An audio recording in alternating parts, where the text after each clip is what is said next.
Hi guys, this is Pranshu Singh और आज हम बात करेंगे आप सामने की importance of warm up and cool down.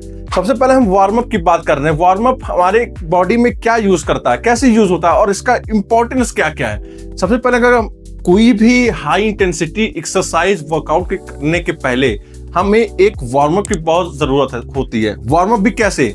Warm up बिल्कुल जनरल टू स्पेसिफिक। जैसे फॉर एग्जांपल अगर हम बेंच प्रेस लगा रहे हैं तो बेंच प्रेस लगाने के पहले हम थोड़ा सा हैंड रोटेशन करेंगे, समथिंग थोड़ा सा हम स्ट्रेचिंग करेंगे। उसके बाद हम एक general to specific warm up पे आएंगे। स्पेसिफिक वार्म अप जैसे हम खाली रॉड से 10 to 15 रेपिटेशन लग सकते हैं। उस पे हल्की सी 5 kg पे प्लेट लगा करके हम थोड़ा सा उस पे वापस 8 से 10 रेपिटेशन परफॉर्म हम कर सकते हैं। तो इस तरह ये हो गया हमारा general to specific warm up. तो वार्म अप करता क्या है? वार्म अप हमारे बॉडी में जो मसल्स में ऑक्सीजन लेवल को और ब्लड लेवल को थोड़ा सा बढ़ा देता है। और क्या करता है, और जो हमारी ब्लड वेसल्स होती हैं, ब्लड वेसल्स वो होती हैं जिसके थ्रू हमारा ब्लड पास होता है, इसको हम ब्लड वेसल्स कहते हैं। तो जो ब्लड वेसल्स होती हैं उनकी जो चौड़ाई होती है उसको फैला देता है। उससे होता क्या है, हमारे बॉडी में, हमारे मसल्स में ज्यादा मात्रा में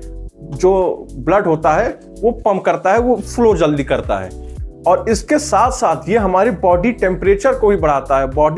हमारी बॉडी टेम्परेचर बढ़ जाती है और हम जब वार्म अप करते हैं तो हमारा जो रेंज ऑफ मोशन है वो थोड़ा खुल जाता है। तो इससे क्या होता है, अगर चूंकि हम रनिंग कर रहे हैं या हम कोई भी स्क्वाट्स कर रहे हैं, डेडलिफ्ट कर रहे हैं, तो ये हमारी रेंज ऑफ मोशन इसमें बढ़ जाती है। अब रेंज ऑफ मोशन बढ़ने से क्या होता है, जो इंजरी होती है उसके चांसेस बहुत कम हो जाते हैं। अब अगर हम बिना वार्म अप के अगर हम स्क्वाट या डेडलिफ्ट जैसे हैवी कंपाउंड्स मूवमेंट को हम परफॉर्म करते हैं तो इसमें हमारी क्या होती है, अभी तक रेंज ऑफ मोशन चूंकि खुली नहीं है, पूरी तरीके से ओपन नहीं हुई है, तो इंजरी बढ़ जाती है। अब यहां से हमारी रेंज ऑफ मोशन बढ़ गई है तो इंजरी के चांसेस बहुत कम होते हैं। नाउ नेक्स्ट हम बात करते हैं कूल डाउन प्रोसेस की। कूल डाउन हम कब करते हैं? तो जो हम वर्कआउट कर रहे हैं, आफ्टर हैवी इंटेंसिटी वर्कआउट जब हम बात कर रहे हैं तो हमारी जो ब्लड वेसल्स हैं वो अभी भी बहुत वाइड है, तो बहुत ज़रूरी इसको हम वापस उसे कॉन्ट्रैक्ट करें। तो कूल डाउन ये हेल्प करता है हमें उस ब्लड वेसल्स को कॉन्ट्रैक्ट करने में। और इसके साथ साथ हम हमारी जो मसल सोरनेस होती है उसको हम रिड्यूस कर सकते हैं कूल डाउन की मदद से। हल्की फुल्की उसमें स्ट्रेचिंग कर दिया, हल्की फुल्की जॉगिंग कर दिया। हाँ, पूरी तरीके से तो नहीं, लेकिन हाँ थोड़ी बहुत हमारे सोरनेस में उसको रिड्यूस करने में हेल्प मिलती है। और सबसे बड़ी चीज़ ये है कि ये रिकवरी प्रोसेस, इससे हमारी बॉडी में तुरंत रिकवरी स्टार्ट हो जाती है। जैसे कि हम आफ्टर जो मील्स लेते हैं, जो सप्लीमेंट्स लेते हैं, उससे तो रिकवरी होती ही है, वो तो ठीक है, लेकिन जैसे हम स्ट्रेचिंग करते हैं, जैसे हम कूल डाउन प्रोसेस में जाते हैं तो तुरंत रिकवरी प्रोसेस इससे स्टार्ट हो जाती है। और इसके साथ साथ ये हमारी मसल फ्लेक्सिबिलिटी में भी हेल्प करता है। जैसे कि जब हम वर्कआउट के बाद आ रहे हैं तो हमारी मसल्स जो है वो वार्म है, पूरी तरीके से अच्छी तरीके से हमारे ब्लड फ्लो जा रहा है। उसके बाद हम क्या कर सकते हैं, इसमें हम चूंकि हमारी मसल पूरी तरीके से वार्म है तो हम कुछ फ्लेक्सिबिलिटी एक्सरसाइजेस कर सकते हैं, कुछ स्ट्रेचिंग कर सकते हैं, जिससे हमारी रेंज ऑफ मोशंस बढ़ेंगी।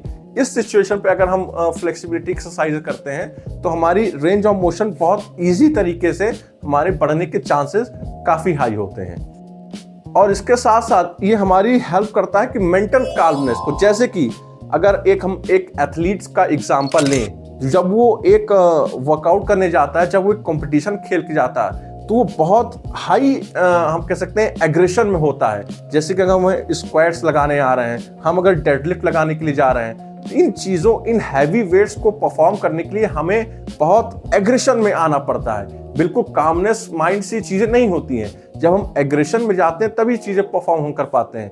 अब इनको एग्रेशन से वापस हम अपने माइंड को, अपने बॉडी को कैसे कंट्रोल करें, कैसे वापस अपने माइंड को काम कैसे करें, ये इसमें हमारी बहुत हेल्प करता है कूल डाउन प्रोसेस, हमारे माइंड को एग्रेशन से लेकर के वापस काम पर लाने तक के लिए। अगर आपको मेरी वीडियो अच्छी लगी हो तो ऐसे ही और सारे इंफॉर्मेशन के लिए फॉलो करें और सब्सक्राइब करें फिट थ्योरी।